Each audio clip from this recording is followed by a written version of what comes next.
he was denied opportunity, aka he was denied a visa going to America. Not once, not twice, not thrice. Na happened? Hey! Happened sana. Ilikuwa yani zimejipanga and then that is not the only thing this our champion went through. Okay. He also, as you're a Kenyan, you also have to jifanya you're a big dog in another country. So because you are? Yeah, you usually are, but then the country can humble you like the way it did our guy. You know, he went and bought something there and it really didn't work out the right way. But let's bring him through, man like Bob. Niaje, uko poa lakini?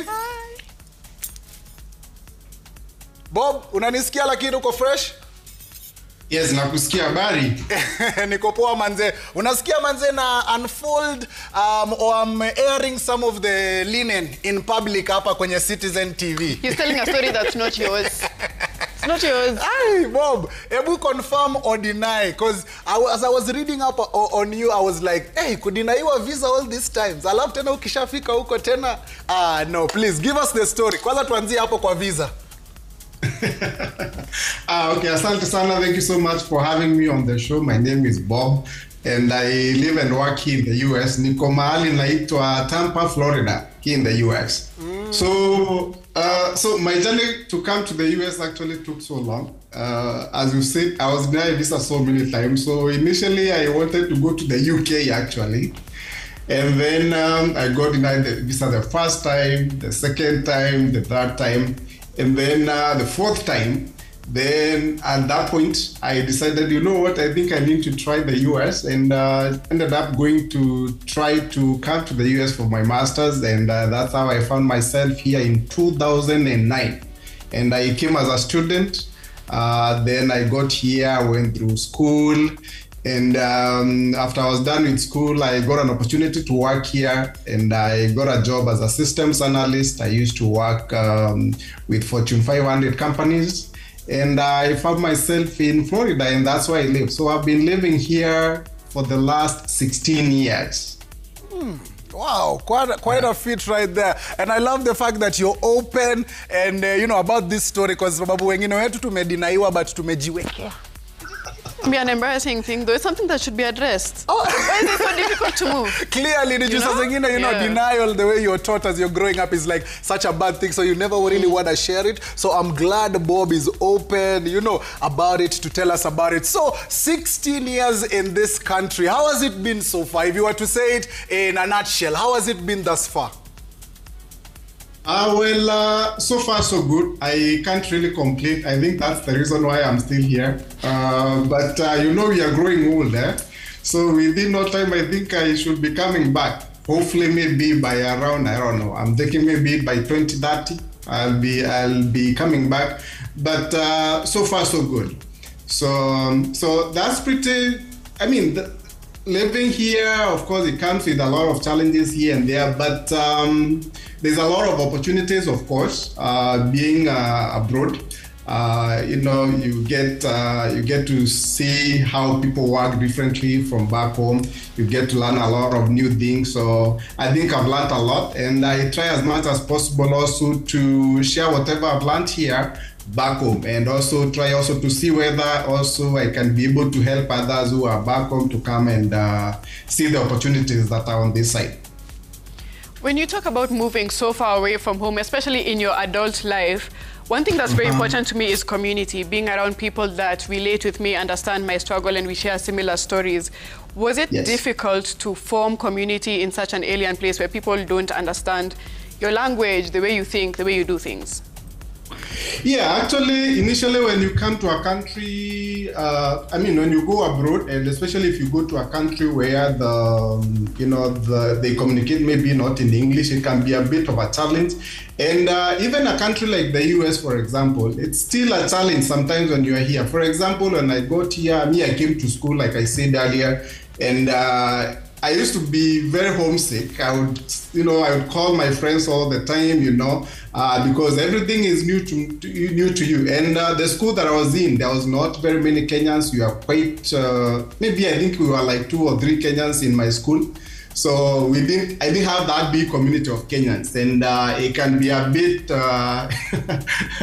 it can be very lonely to some extent. But with time, you get used to it, and you just realize that this is gonna be your home for a very long time, and you start learning things here and there, and you get used to it. So yeah, so initially it was not that easy, but we got used to it. What were some of the moments that you remember from moments that shocked you? Because we've heard stories here on Diaspora Connect where unajua unatoka Kenya, you know, you've left things one way and then unafika majuu, maybe the food, unajua maybe the mode of transport, maybe how people leisure around is a bit different than the way we do things back home. So what were some of those culture shock moments that you had that you were just like, wow, please, nirudisheni kwetu right now? Tell me who.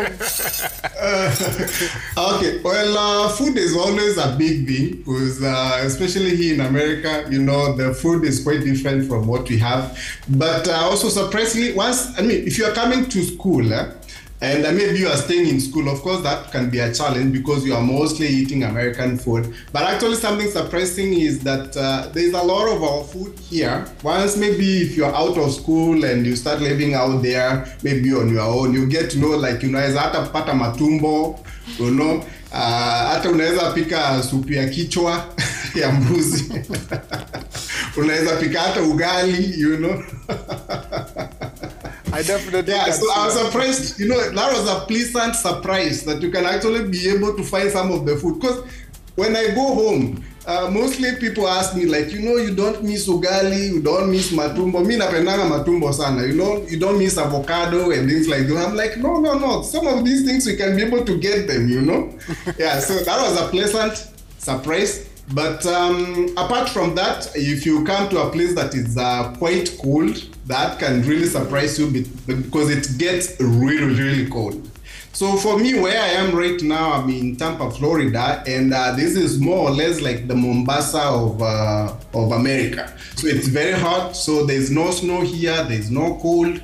But where I went to school in a state called Pennsylvania, which can be very cold, especially around this time when it's going to winter. So that can be a big surprise for you if you're not really used to the cold.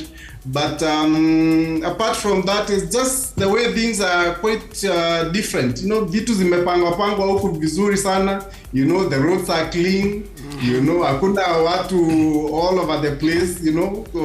Saa zingine nyumbani unakuta boda everywhere, but here things are a bit well organized. Yeah. That's something that is always very different from home. True, I can tell from all the movies, you know, that things are organized than the way they are back but home. But kukosa boda ni crazy. Naitwa baridi, juu ya baridi. Alafu, hebu nikuulize hivi Bob, kindly. On your social media, you talked about tracking. Nataka tuingililie hapo. There's a story that you put out on your social about a certain track. Unajua, as I was telling you, unajua ukienda majusa zingine, unajua, you feel yourself. And you're like, watcha ni try out something new. Tell us about this amazing track, or is it not so amazing? Oh, that tracking story. Okay. I didn't actually even read that story. So, yeah, I'm a businessman and I've been doing business for the last 8 years. But when I started, before I started what I'm doing currently, actually I started something that really feels terribly. I started a tracking business and I lost quite a lot of money. Like I put on my post on social media, I had bought this truck for about $40,000. I don't know how much that is. I think it's about 6 million. It was a used truck. I thought I would become a truck millionaire in the trucking business. But actually it didn't last long. So I started the business, got a driver, then the truck, got issues here and there, then got the driver stopped working for me immediately. Then I got another driver, then they went ahead and got an accident within a few weeks, then we got another driver. So it was a crazy ride for very few months. And I just decided, you know what, I'm not gonna be in this business. So I ended up actually trying to sell the truck. I couldn't sell it because I got into an accident and it was not repaired very well. So I just ended up actually, abandoning it somewhere in a yard. And that's how I lost my $50,000, including all the expenses that I incurred. So that was the tracking story. Hey! Ati umesema how many dollars? Dollar! How many dollars? Hey! Around The truck itself was about $40,000, and then after a few expenses here and there of trying to fix the truck and all that, I lost about $50,000. Sitaki hata kufanya calculation. Small money. But you recovered. The point is you recovered. You made amends. You're doing better now. Maybe you can give us a bit of context as to what you are doing now. Yeah, so I left that business immediately after a few months, and I started something that actually has grown quite well. Currently, I run a program called International Scholars Program, and basically what we do is we support bright talent to study, live, and work here in the US. So we've been doing this for the last 7 years. We started since 2018. We have quite a huge community that has been able to come here in America through the program. Mostly we've been supporting master's students to come here. And basically when I say supporting, basically I mean we've been financing them because studying here can be very, very expensive. For example, if you are coming here for a master's program, it can cost you at least maybe $40,000, $50,000 for a 2-year master's program. So what we do is we finance the students with unsecured student loans. So you don't really need any collateral, but you basically need to show that you're a bright student. And also, additionally, also we finance their relocation process, because also going abroad also it's costly. So you need money for air tickets, visa fees, insurances and all that, and we're gonna stay and things like those. So also we finance that, and then once you are done with school, you start repaying as once you get here and you get a job. So that's what I've been doing for the last 8 years. And now also we are expanding that program to cover other pathways from January 1st, 2026. And we are very, very much excited about that. So also we'll be supporting those who want to come here as permanent residents. For example, those who are professionals back home and maybe they want to try something different, maybe come here as entrepreneurs or just come here and they don't need any job offers. We are able to provide that pathway for them from January 1st. Also, we are opening up the program for those who are interested in coming on cultural exchange programs. So basically, for example, if you want to come here on internship or as a trainee, we'll be able to support you through that. We are also opening up a pathway for vocational training. Maybe, for example, unataka kuja huku ufanye kazi ya dere, usome kazi ya dere, ama maybe a salon, ama barber shop or things like those. We can actually support that from January 1st.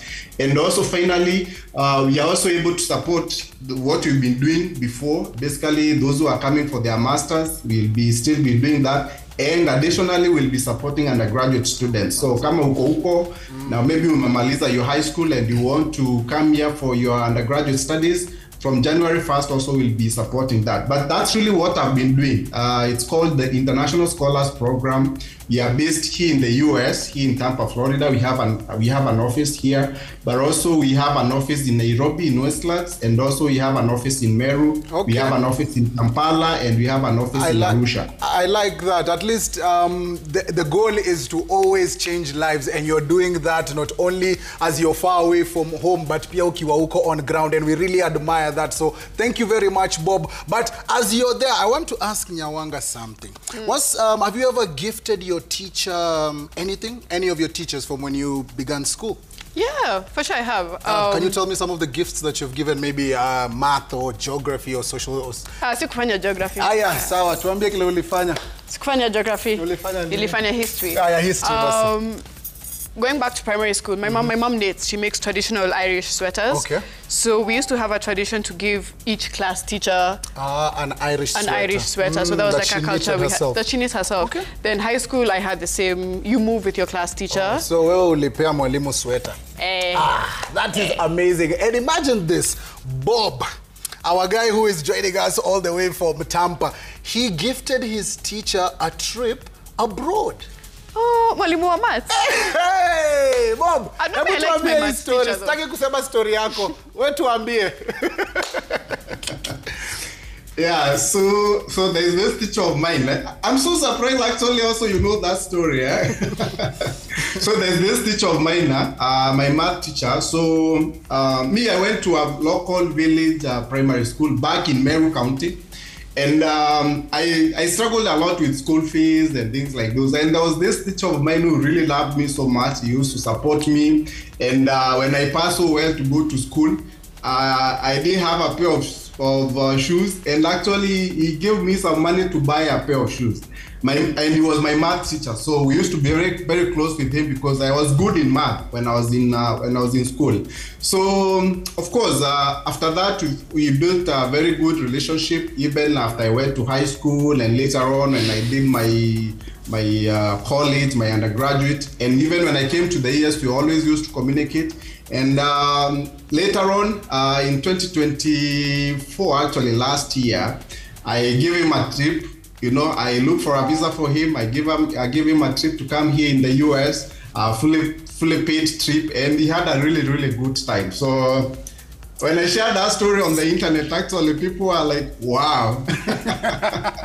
Yo, manze, mwalimu wa math. I'm surprised actually you were able to see that story. Wacha nikwambie ni mwalimu wa math. Mwalimu wa math mimi amenitesa sana. So nikisikia mwingine anafanyia mwalimu wake wa math good things, I'm like, my math teacher saved me. Wow. Hey, so as we talk about the way you changed lives hapa na pale, also the math teacher is really an important aspect in your life. And the fact that unajua you took him all the way abroad is even a better thing. And the fact that he has a special message for you, Bob. Take a listen. Oh. My name is Gideon Muriuki Power, a retired teacher. Bob, remember I taught you mathematics at Gikumere Primary School? And now it is vice versa, that now you are my employer, you are my teacher as well. It's history in the making. Remember, you have given me a luxurious job. You have given me a trip to the US. I don't take this for granted. And it is for this reason that I appreciate you and your family. And however, remaining praying for you that may the Lord break all barriers ahead of you and widen boundaries for the better. Amen. Amen. Bob, ulikuwa unasema aje? Ni sawa, it's okay to cry. It's okay. Feeling emotional? Like this. That's a surprise. That's a surprise. What do you have to say to mwalimu wa math hapo? Well, I really want to thank him so much for the work that he has done for us. You know, when we started our business, actually, he's the one who helped me set it up, especially in our Meru office. And he's been doing a fantastic job. And I really want to thank him for whatever he does for us, for the business. And of course, also even for the friendship, because this friendship has not even started recently. Like I've said, it's something that started so many years ago. And he showed me the love, you know, when I really needed it, because at that time I was struggling, you know, to get school fees and things like those, and he really supported me, and I want to thank him so much. Thank you so much for whatever you do, Mr. Power. We call him Mr. Power. He used to be very powerful math Mr. teacher. Power, kabisa. Love to Power, see power. it. I love it. Thank you very much, Bob, for sharing your story. Thank you very much for, you know, changing lives everywhere you've gone. And that is the main reason this show was made, right here, to appreciate machampezi ale matop shota kama wewe. So receive your flowers, my bro. And before we love and leave you, tafadhali manze, tafadhali. This is that time where unasalimia wawili watatu. So please, tuma salams to all your loved ones. Wao ambao wako na wewe hapo US. Okay, thank you very much. I want to say hi to my family back in Meru County, my mom. If she's watching this, I hope she will be watching. Of course, also to Mr. Power, hopefully he will be watching this. Thank you so much for the nice message. And to my team at the International Scholars Program, you guys are doing a fantastic job. Thank you so much, especially my guy, my director, Ken. Asante sana. And everyone else who knows me, everyone who follows me on social media, because I have told them I'll be on this show. Thank you guys so much for the love and the support. Nice. Thank you very much and we do really appreciate you. Asante sana Bob manze. And I'm sure unasikia hizo programu unaleta watu sijui US 2026. Pia sisi tunaweza leteka. Pia sisi tunapanda ndege. Passport kila kitu iko ready. Unajua if you don't shoot your shot, you will miss. So please, nimeshoot my shot tayari, so unajua fanya ile kitu Bob. And also when you come back home, please usisahau, we have ample space for you here for you to be on the show. So make sure also when you come back home for homecoming, you pull up on us. So Bob, thank you very much and we do appreciate you. Asante sana. Just like that, you know how we do that.